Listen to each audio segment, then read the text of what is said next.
एक लुटेरा अचानक अपनी राइफल नीचे रख देता है, फिर धीरे से सीने से चाकू निकालता है और माइकल जैक्सन स्टाइल मूव में अपने साथी की ओर बढ़ने लगता है। इशारा करता है कि कोई आवाज न करे। उसका ये अजीब सा एक्शन देखकर सभी बंधक हैरान रह जाते हैं। तभी दूसरा लुटेरा कुछ गड़बड़ महसूस करता है और पलटकर देखता है, लेकिन सब कुछ नॉर्मल लगता है।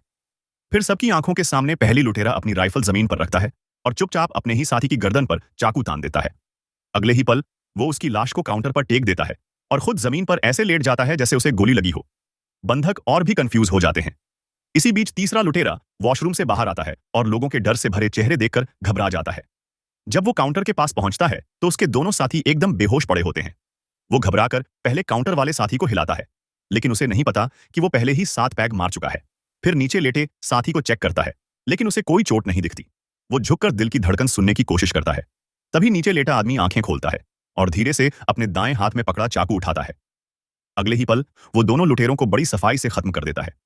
फिर वो शांति से अपने चेहरे से मास्क हटाता है, बाल ठीक करता है और उस लुटेरे की ड्रेस उतारकर एक अलमारी में ठूंस देता है। उसके बाद वो बिल्कुल नॉर्मल एक्सप्रेशन में बंधकों के बीच जाकर बैठ जाता है। थोड़ी देर बाद 3 और लुटेरे बंधकों के हॉल में आते हैं। अपने मरे हुए साथियों को देखकर वो गुस्से में आकर सीधे बंदूकें तान देते हैं और बंधकों से पूछताछ शुरू कर देते हैं। जहां सब डरे हुए थे, वहीं वो आदमी बड़े आराम से अपने जूते के फीते बांध रहा था। फिर अचानक हाथ उठाकर कहता है, मुझे पता है किसने किया। सबकी नजरें उस पर टिक जाती हैं। 2 लुटेरे उसे पकड़कर अपने बॉस के सामने ले जाते हैं।